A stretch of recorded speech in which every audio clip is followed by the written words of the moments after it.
Development Director.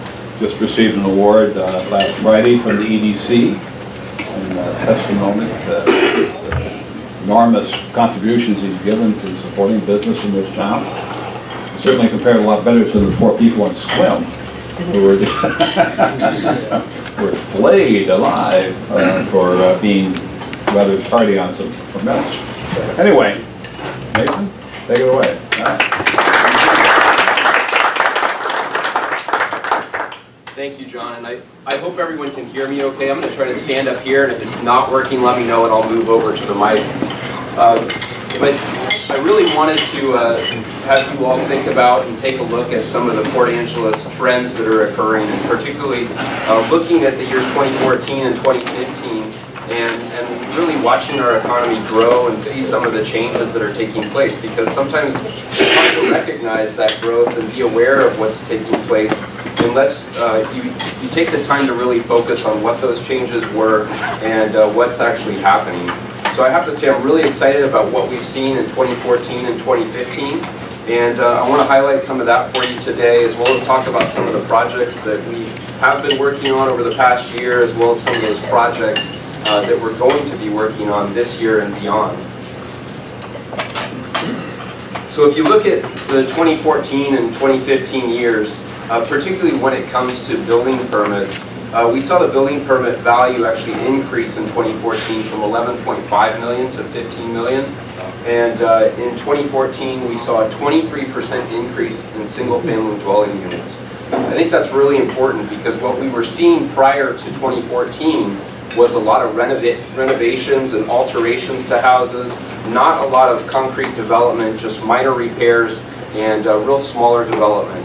But to see that number of single-family residences that we saw in 2014, and I must say we saw that again in 2015, that's a really good indicator that things are doing much better in our local economy.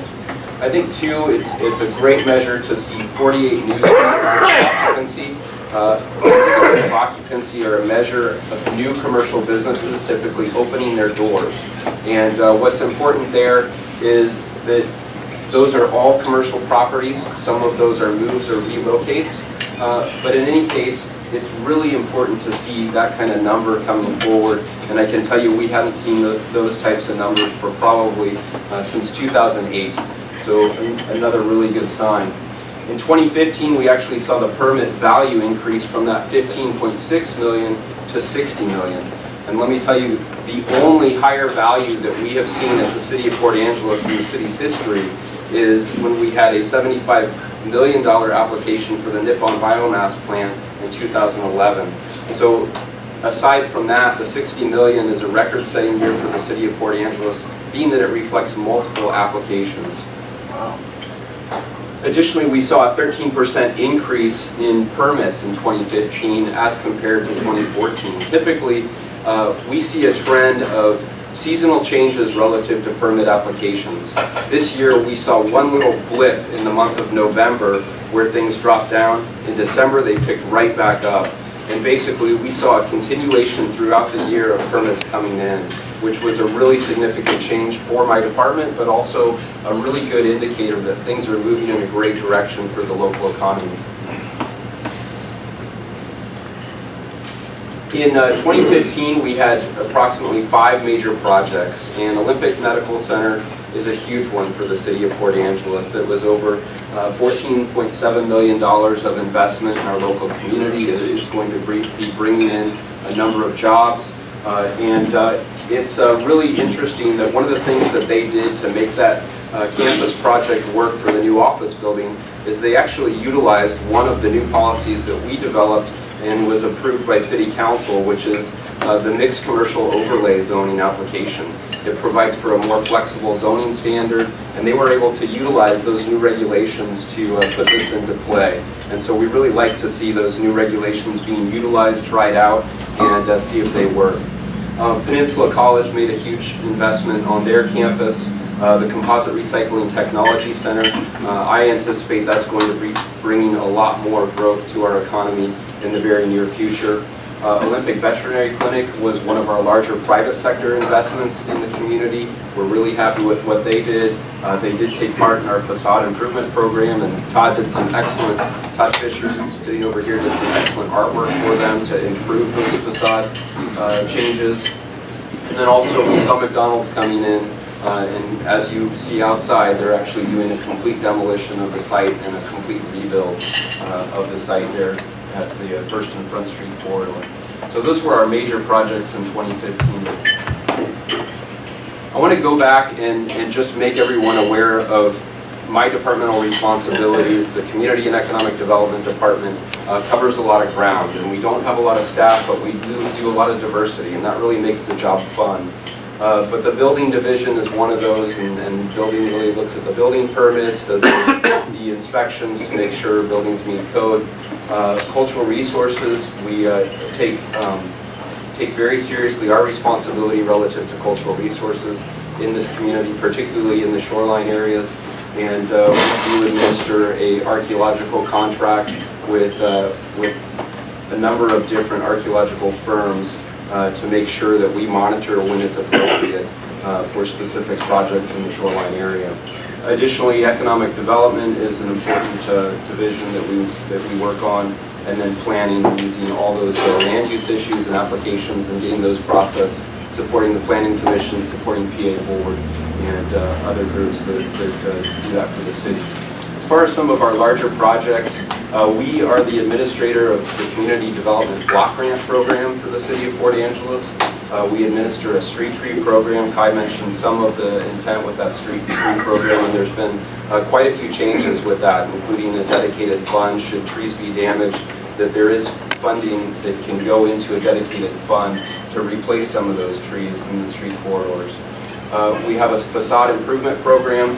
We've had that program in place since 2009. It's been a very successful program. We provide up to $10,000 for facade improvements that private businesses would like to make to their facades, as well as an additional $1,000 sign replacement grant if someone wants to come in and replace their existing signage. Will contribute again 50% up to $10,000 or up to $1,000 for a sign for the facade and sign improvement program.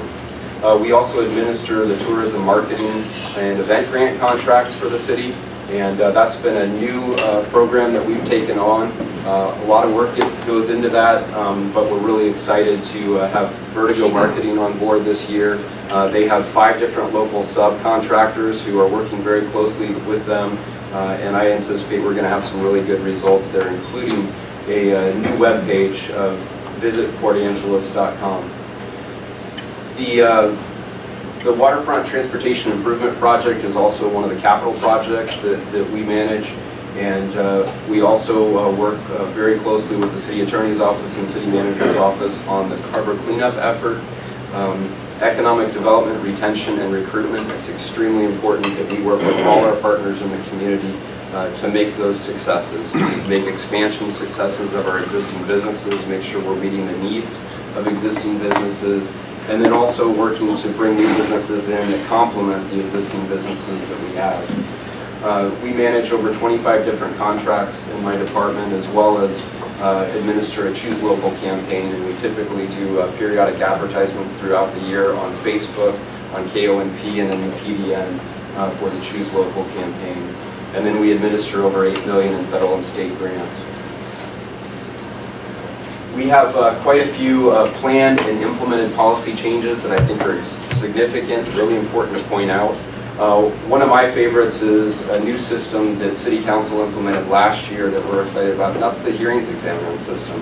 And part of that was a trade-off in that historically we've had the City Planning Commission do all quasi-judicial applications, and basically those subdivision applications, those conditional use permit applications where there's a public hearing involved. And one of the compromises with the new system that was put in place is a number of those permits were truly streamlined in a manner that they could be processed administratively, processed more quickly.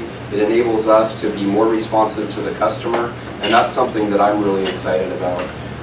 Additionally, we have a more balanced approach in that we have consistent decision making with the hearings examiner. There's no opportunity for one of a 7-member committee to make certain judgments or different views based on what their perception is. It's a one individual decision, similar to a judge type approach. But again, many of the applications, including conditional use permits, including shoreline substantial development permits, are now an administrative approach which can be done much more quickly and much more efficiently.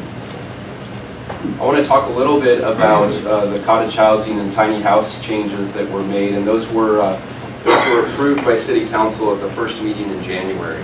That's a really exciting opportunity as well, because I think you're all aware that Port Angeles has a great depth of history. And when you look around town, we have a great deal of buildings that are non-conforming relative to existing zoning code. And that makes it really challenging when someone wants to sell their property, or they want to come in and they want to redevelop a garage, for example, that is not compliant with certain setbacks. So the change here actually enables setbacks for an accessory residential unit, for example, to actually be constructed above a garage under the ancillary garage structure type setbacks. And it offers a great deal of flexibility. It also recognizes a need in our economy for affordable housing. The idea that if you have individuals who've just come out of school, they need a really affordable place to stay, and the family would like to invest in a residential component to their existing garage, it makes that a lot more affordable. And at the end of the day, the city also wins because we have additional utility hookups out there, and the taxpayers share less of a burden because there's more people paying into the utilities. So a lot of wins with that. It also allows for a 21,000 square foot approach. If a developer came in and wanted to take 21,000 square feet, basically 3 city lots, combine them together, and you could do a cottage-style planned unit development. So that's a pretty neat opportunity as well. One of the ones that I'm less excited about, but I'm going to speak to anyway because it's really important to the development community here as well as to the business community, and that's the National Pollutant Discharge Elimination System Phase 2 permit. You may recall that in 2007, the city was asked to implement a Phase 2 water system in the city, issued a number of mandates by the State Department of Ecology that require we have a number of best management practices in place for development in the community. Since that time, 2 additional layers of regulation have been added on to that permit. And this second layer that's being added on actually requires that any developer coming in must pursue low impact development first and as the preferred alternative. And if you deem that low impact development is not an option, then and only then can you move forward with a different option. That's a really difficult mandate to follow through with and make flexible, but I can tell you we are striving to make it be a flexible approach so that there are trade-offs. And basically, if you do some of the development techniques, we'd like to also give incentives from a regulatory perspective to make development a little bit more flexible there. And so we're working on that, and that's something that you'll likely see come before Planning Commission in the very near future, as well as City Council. We have a deadline to have that implemented by June 30th of this year. The next one I want to talk about is a social services zone review. And I think we've had a lot of input and feedback as far as the impact of some of our social services that are provided in our primary commercial corridors, and that there is some impact to the local businesses that are abutting some of those services. And so we recognize at the city that it's a multiple department approach, multiple member of the community approach will have to look at this issue, but we're going to look at it from a zoning perspective, actually take a look at the historic growth in social services and see what those best locations are. And that should be an interesting review, and that's probably one of the lower ones on the priority list that you see up here, because many of these either have been done or are mandates that we have to do. Jumping to the comprehensive plan update, that is also a state mandate. We have to have our comprehensive plan updated by June 30th of this year. That's going to be a difficult feat for us, but we're going to do our best to get it done. in a timely manner.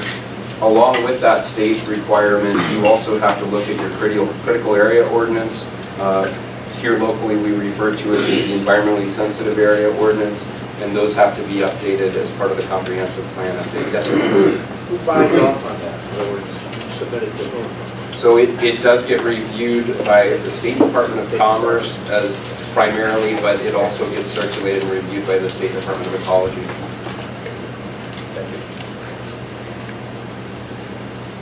So one of the things that we face on a daily basis is the future developability of Port Angeles. And I think this is really intriguing if you take a look at the numbers. We have about 9,800 parcels in the city of Port Angeles, and approximately 7,300 of them already contain a building. So you have a little bit over 2,000 undeveloped properties. But of those, 494 are undeveloped and zoned residential. So I would say that a majority of those 2,461 are probably found in our public buildings and park zoning, which also acts as our critical area.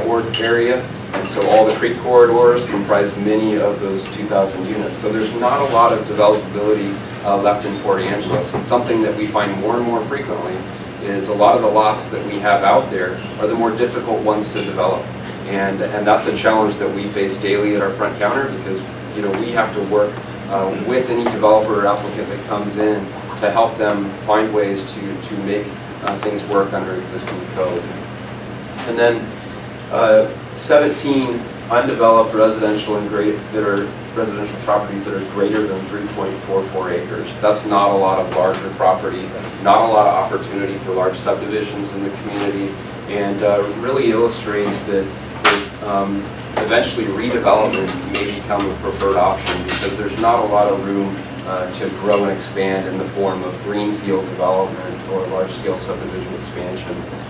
And then we have 64 undeveloped residential areas that are greater than 21,000 square feet. And the reason why I mention that is because our number of our overlay zones actually allow a developer to come in and compile 3 residential lots that are adjoining and do a planned unit development style approach on those 3 lots, providing a good opportunity. But you can see there's quite a few more opportunities to do that here in the city. I want to talk a little bit about the waterfront redevelopment. I want to clarify some things relative to phase 2. It is not yet complete, but we are working towards getting it complete, and we certainly expect to have it fully complete this spring. Some of the things that have yet to be done, we are still waiting for artwork on some of the benches in the park.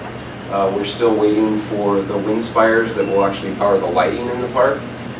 We're still waiting. Can you talk about that? That's super cool. That's really cool. Our wind spires. So in the far west corner of the park, just above the Valley Creek estuary, there are 3 concrete foundations, and those will actually be the home for 3 new wind spires that generate wind power and put electricity on the grid that we hope compensates for the actual lighting of the project. And again, if you go all the way back to the beginning of the project, one of the primary focuses was called Points of Light. It was something developed out of a public meeting. The idea is keeping the lights on for people year-round, as well as 24 hours a day, just making it a more friendly environment downtown for activity.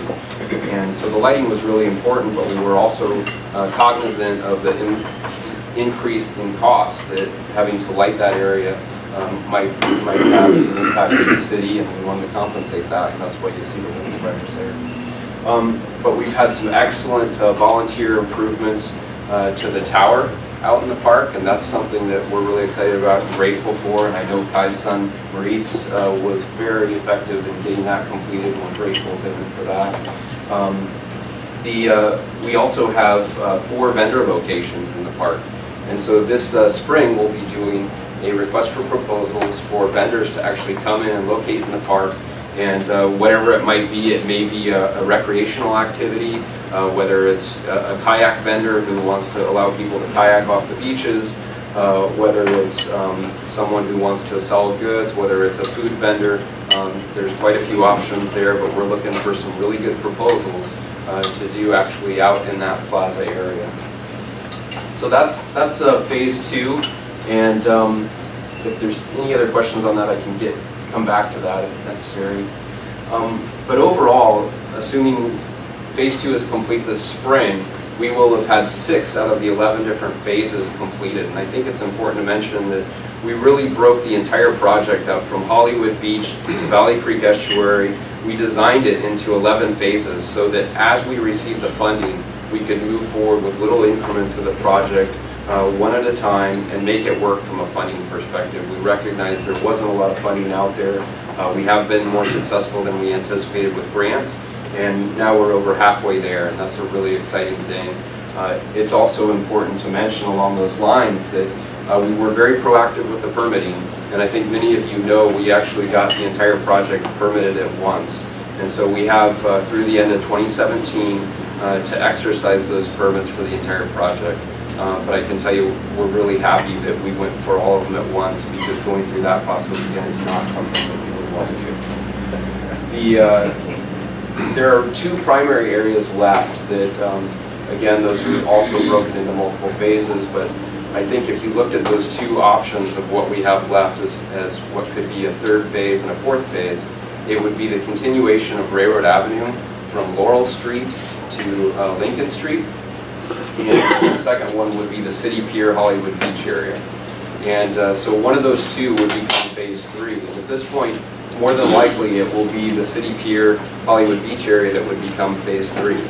And our intent is to work closely with Barrow Marine Life Center and NOAA, being that they have a lot of interest in making renovations to that building, and essentially they would work on the building aspects of the project, we would work on the site aspects of the project, and it would be a nice partnership approach, but also recognizing there's a lot of infrastructure on the City Pier facility that really needs some attention and replacement, and it's really important that we move forward with that fairly soon. I think it's also important, though, that relative to the 3rd and 4th phases, the public input that we received, and I'll go back to that a little bit because many of you participated in that process, but I can tell you we have had over 120 outreach efforts. It was the most publicly involved project that I'm aware of that the city has ever done, and so we had a lot of public involvement, but at the same time we recognize that public involvement is now 5 years old. So it's been some time since we received that, and we want to renew that public input. We want to get fresh input, and that's something that we'll be working with Barrow Marine Life Center and NOAA on, is public input for what would be the 3rd phase City Pier area. Something that includes, that I know has been discussed in this group, is the intersection of Lincoln Street and Railroad. And I think that's really important, that we really want to hear anew from the public as to what they want to see happen there. I will tell you that originally, you can see the concept just behind this graphic here, and that original concept did contemplate a traffic circle in that area. I can tell you that shortly after that concept was developed, we actually had traffic engineers on the project come through and basically do some detailed analysis, and they told us that that was not something that would work. And so since that time, the center portion of that intersection has actually been removed from the concept and not something that we intend to do. I think it's important to make that clear because there's been a lot of misinformation out there about that. But I do also want to say that there's a lot of opportunity for the public to provide new input, recognizing that no design has been complete at this point in time. We simply have a concept, we have some permits done, and we really want to make sure that we're following through with the public interest at the end of the day. I spoke a little bit already about City Pier infrastructure, and I just want to emphasize that we really need to pay some attention to that infrastructure. The Ray Street corridor has been a really important project since at least 2009. We had incorporated, as a result of the American Institute of Architects Sustainable Design Assessment team that came here to visit, it was listed as one of the top 10 capital facilities projects that we needed to work on, and it is in fact a waterfront transportation improvement plan project. You may remember that the waterfront was the focal point of that project, but it entailed projects throughout the community, and the Ray Street corridor was one of those 10 projects. So we've been working on it for some time. We had some concepts developed as part of the waterfront project, and at the end of the day, we went after a number of grants, and we were successful in receiving a grant from the Federal Lands Access Program to receive design funding to actually take that concept and develop it into a new streetscape design. One of the great benefits of that corridor is it's a 100-foot wide right-of-way, lots of room to do a complete street approach, which would entail bikeways, sidewalks, and we also hope to have a boulevard-style median. But we really want to present ourselves well to those 4 million visitors that we have utilizing that roadway on a regular basis. And it's pretty important to get that corridor right.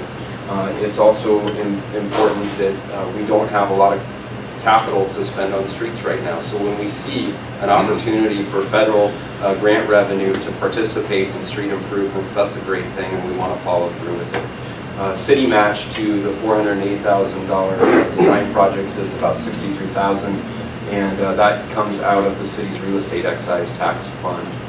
But again, that's a project we're really excited about. It's one that the National Park Service has been very involved in, and we're really grateful for their support and effort to make that grant a success.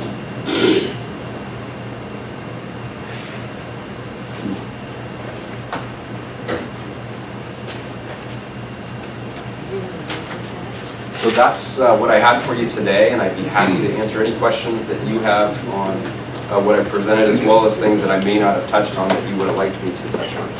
George? The last item on that last slide was about complete streets. Could you talk about that for a second? Yeah, complete streets is a concept that's been around for several years now, but it's the concept of really making sure that a street contains everything, including landscaping, alternative transportation routes for bicycle transportation, pedestrian transportation, vehicular traffic, and just really balancing that with a landscaped environment. And so it's really a balanced approach, recognizing multiple modes of transportation. Kai? Regarding the potential phase 3 on the waterfront, if you can comment a little bit on the prospects for the timing as far as grant opportunities you see. I mean, it looks like there's a 24-month clock ticking, so to speak, with regard to the permits. And also specifically with regard to City Pier, whether we're talking about replacing or working on just the railing or also structural members of the pier, and what environmental issues might be involved with that. Do we have creosote pilings?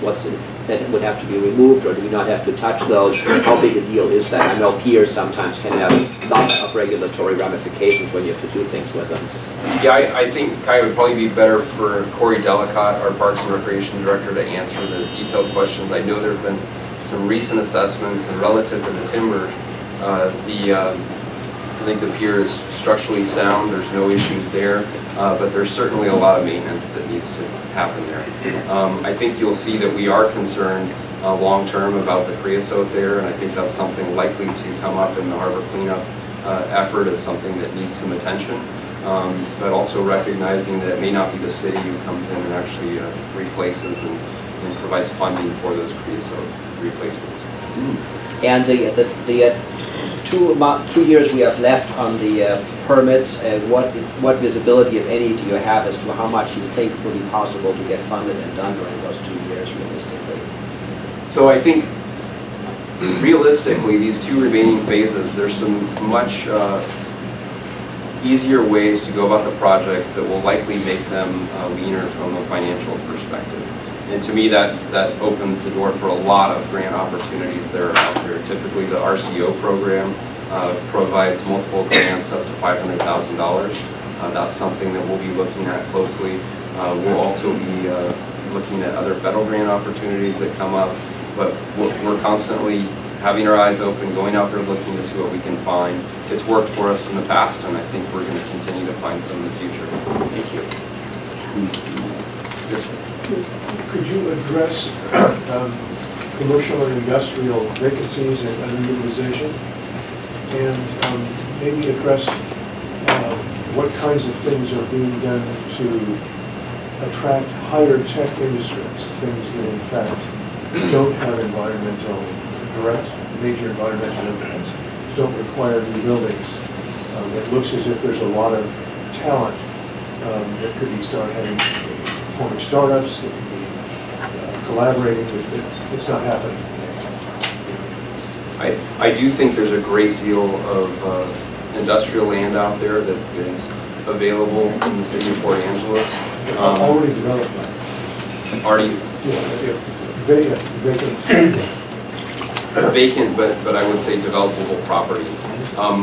Probably the majority of that is owned by the Port of Port Angeles, and but there's a great deal of opportunity out there. There are also existing sites that have buildings already constructed, such as at the Composite Campus, and I think the Composite Campus, a port facility, I think it's recognized that that can be a campus for any type of advanced manufacturing and not necessarily just composites. So there's some great opportunities there, a great deal of opportunities around the airport, and we have a great deal of opportunities relative to commercial properties as well. Do we have lots of vacant or underutilized office space, vacant or underutilized industrial space? I mean land, but rather buildings, in fact, whose available rents are now very low. We do. We have a great deal of commercial office space that's available now. I can't quote you any numbers, but I can tell you there's a lot of space. Simultaneously, though, I would say that it's substantially less than what we had approximately 2 years ago. Okay. If you looked at those opportunities in 2013, you have a lot more spaces back then if you were looking for a property. I will say it's important to recognize, though, that the overall market nationally has changed, and recognizing that the demand and need for square footage from a retail perspective has been reduced. And so I still, in my opinion, is still very much a renter's market, and if someone is looking for a space, the market is on their side, and that's just because we have a lot that is available right now, but a national issue, and part of that is just the amount of business that takes place on the internet. And are there efforts, in fact, to increase that business in PA? Absolutely. There's a number of efforts to increase that business. Part of what John mentioned in his introduction is the Economic Development Council and their efforts, and they are looking at quite a diversity of different businesses to bring into the community from a recruitment perspective, but also look at some that really complement what we have here on the ground. We've also done quite a bit of work in the retail sector, and we work with the International Council of Shopping Centers, attend their conferences, make them aware of some of the opportunities that we have in our community, and that's another important one that isn't always recognized. My concern is that we may be hemorrhaging young talent. I think we all share that concern in this community, and I think everyone desires, and that's something that we frequently hear about in public meetings, is really ensuring that we have a place for kids to work when they grow up, when they come back from school, or when they get out of high school, making sure that they have a place to be employed. Go ahead. Regarding the vision for the tiny homes, or whatever they're called, is there a specific location that the city is thinking about where these are going to be located? And second question to that is, adjacent properties to where they're going to be located, do you see any property evaluations going down because of it?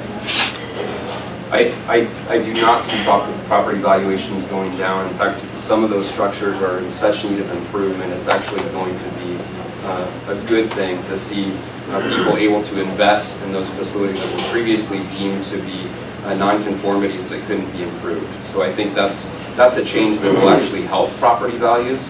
But I will say it is confined to certain areas, particularly, and there's really two different elements out there. Both the cottage overlay zone is limited to approximately 3 specific zones in town, as well as the tiny house approach to an accessory structure in your backyard is also limited to specific zones. John? Guys, 2 quick ones. What on the vendor spots on the waterfront, when does that go into effect, if anything? So we hope to get that out on the street in early March. And would it be year-round? We would advertise, and absolutely, we would love to have vendors there year-round. But we also recognize some of the activities may only work from the seasonal perspective. But we'll be hoping to get those this spring. If I could ask too, one thing that wasn't in your presentation was the status of the citywide Wi-Fi system. Is that still viable? It is still viable. I can tell you that The city's role in that is predominantly relative to the emergency services infrastructure that we utilize. So OliPen does the management of the private sector side of things and is responsible for marketing as well as providing customer service for the overall Wi-Fi system. It is a network that we're extremely proud of, and it's something that very few cities in this country have to offer as an asset. It's something that I think is very exciting to those new businesses that we talk to that may want to relocate to the community. Is there any signage for this though? I've never seen any signs anywhere. Let's say I'm a tourist coming into Port Angeles, and by the way, you have a free hour of Wi-Fi. I think that what we've seen is a better approach to marketing in the past. It's been quite some time since I've seen any type of marketing or signage for that specific program. But again, that'd be a private sector responsibility. Okay. And then? One of the things that, and this is not sour grapes, John just addressed it a little bit. The gypsy vendors that come to town for 3 months in the summer, they don't support United Way. They don't support OMC, Festival of Trees. They just come in and park down there across, they get the permit, but they park across from Young. They park across from me. Vicki, she's not here, so I'm speaking for her, and she may not like that. But she's there year-round with her bicycles, with her kayaks, with all of her stuff. To have somebody come in for 45 days and not pay much in taxes, city services, or anything else, and take away from her business that's there 12 months of the year, hurts my feelings. I don't care how the signage is, I don't care how wonderful it looks. It's not fair to those of us in the community who are here 12 months of the year to have a gypsy come in. And I use that term not ethnically, but adjectively. I will say that at least most of the interest that I've heard about for those vendor locations has been local interest. And my hope would be that certainly one of our existing businesses might be interested in applying and basically, having a satellite approach to one of their existing businesses. But we certainly are cognizant of that, and we'd be more than happy to work with existing businesses on what they feel might be leveling the playing field for out there, whether it means that those vendors also participate in the PBIA or whatever it takes, but we'd be happy to have that discussion. Yeah, because those, and I don't like the word transients, it's better than my other word, but those folks don't even have to join the PBIA, which I pay $69 a quarter. Even will there be a charge for that space or a fee for those vending spaces? There would be, absolutely. The city's responsibility is to charge fair market value, so that's something that we have to do. Yeah? How will that selection process go to select the vendors? I'd be happy to speak to that once we've developed that selection process. So at this point, I would encourage anybody who has input on that process to send us an email and let us know what you'd like to see there. And that may influence the way we write the RFP. We just did. I have, it's kind of, the wind spires in phase 2. How feasible is it to use that concept on phase 3 and the downtown area to light up? I would say it's not infeasible, but I would say it would probably take some infrastructure improvements, and recognizing that the area to the west of the waterfront project, much of that was basically new development where we had a lot of ground disturbing activity involved. I think if you look to the east, there's going to be a lot less ground disturbing activity involved, which makes it a lot harder to get new infrastructure in. And there certainly is a need to do infrastructure conduit and utilities to get the power from one place to another. So it may be a little bit more tricky, and I'm just not sure of what location we choose for that. Sam, I think, was next. Nathan, what can you tell us about the moving forward with the Eastern UGA annexation? What's on your horizon for that? So in I believe it was last year, 2015, we had the ability to move forward with the first phase of Eastern UGA annexation. At this point, I'm not aware of any council interest in actually seeing that move forward at this time. And I think part of it is that we have a great deal of things to accomplish as a city prior to moving forward with some new steps, and we want to make sure that we're in a good position to do that before we move forward. But at this point, we're always open to a private sector initiated annexation, but right now I don't anticipate that we're going to see the city pursuing one. And you know, perhaps we'll hear differently from City Council, but right now that's I haven't had any input or pressure that needs to be a priority work tonight. Looks like we have time for one more question. Kaya, Nobody else has asked another one, and that's regarding the use of funds for beautifying facades and signs. We have some abandoned signs in town that are not add to the beauty of the city, and it's in some cases a little bit hard to figure out what to do with them. It's easy to fault the landlord, but it's not always necessarily the landlord's fault. There's a specific example on Lincoln between 5th and 6th. There's a building with 4 retail locations in it. One of them is empty. The sign above the one that is empty had just black paint slapped on it for years because it has not been used. I understand why the owner doesn't want to take it down, because you can't get new sign permits, and the building which is for sale is going to be more valuable to the new owner with the ability to have a sign on the roof than without it. The owner doesn't want to pay to upgrade a sign over an empty retail location on a building that's for sale anyway, but it's a real eyesore.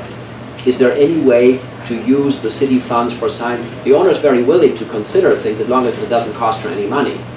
Is there any way to use the funds the city has available together with volunteers to say, look, the city can provide $500 and we're going to put up a mountain landscape or a sea landscape up there until there's a new retail location in that wants to advertise their business, just so you don't have it look like a slum? Or does that run into any kinds of regulations for use of public funds?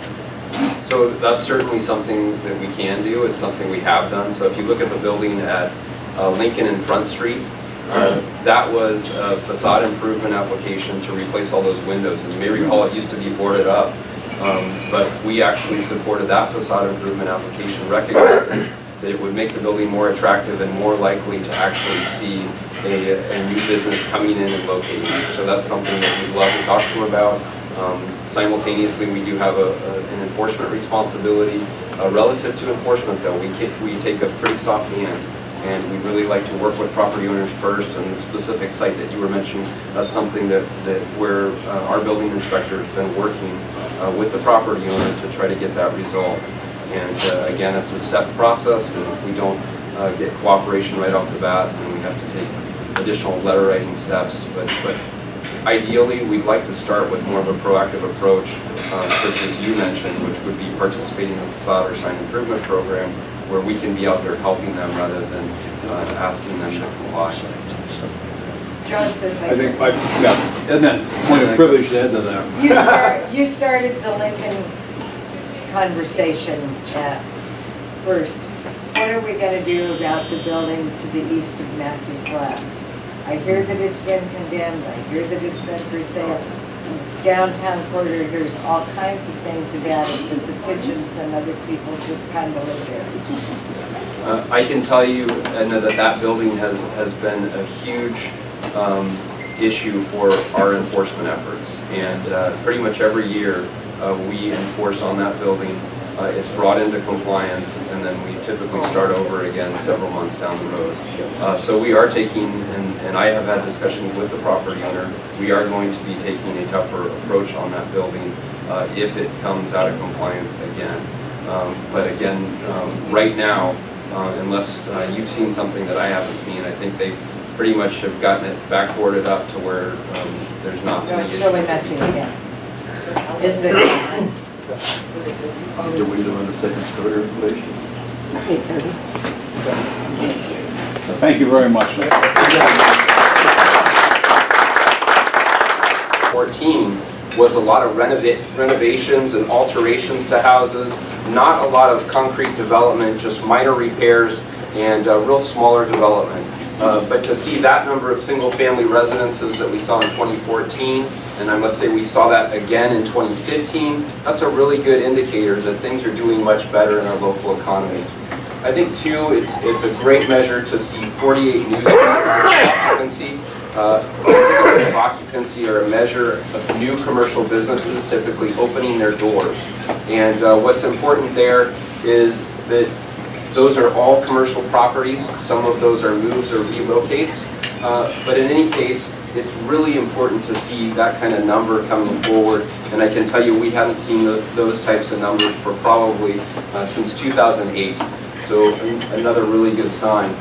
In 2015, we actually saw the permit value increase from that 15.615, and really watching our economy grow and see some of the changes that are taking place, because sometimes it's hard to recognize that growth and be aware of what's taking place unless you take the time to really focus on what those changes were and what's actually happening. So I have to say I'm really excited about what we've seen in 2014 and 2015. And I want to highlight some of that for you today, as well as talk about some of the projects that we have been working on over the past year, as well as some of those projects that we're going to be working on this year and beyond.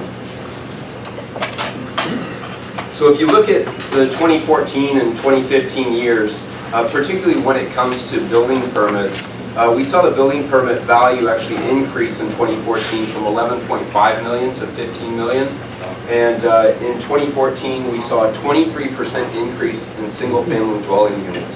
I think that's really important because what we were seeing prior to 20 million to 60 million, and let me tell you, the only higher value that we have seen at the City of Port Angeles in the city's history is when we had a $75 million application for the Nippon biomass plant in 2011. So aside from that, the 60 million is a record-setting year for the City of Port Angeles, being that it reflects multiple applications. Wow. Additionally, we saw a 13% increase in permits in 2015 as compared to 2014. Typically, we see a trend of seasonal changes relative to permit applications. This year, we saw one little blip in the month of November where things dropped down. In December, they picked right back up. And basically, we saw a continuation throughout the year of permits coming in, which was a really significant change for my department, but also a really good indicator that things are moving in a great direction for the local economy. In 2015, we had approximately 5 major projects, and Olympic Medical Center is a huge one for the City of Port Angeles. It was over $14.7 million of investment in our local community. It is going to be bringing in a number of jobs, and it's really interesting that one of the things that they did to make that campus project work for the new office building is they actually utilized one of the new policies that we developed and was approved by City Council, which is the mixed commercial overlay zoning application. It provides for a more flexible zoning standard, and they were able to utilize those new regulations to put this into play. And so we really like to see those new regulations being utilized, tried out, and see if they work. Peninsula College made a huge investment on their campus. The Composite Recycling Technology Center, I anticipate that's going to be bringing a lot more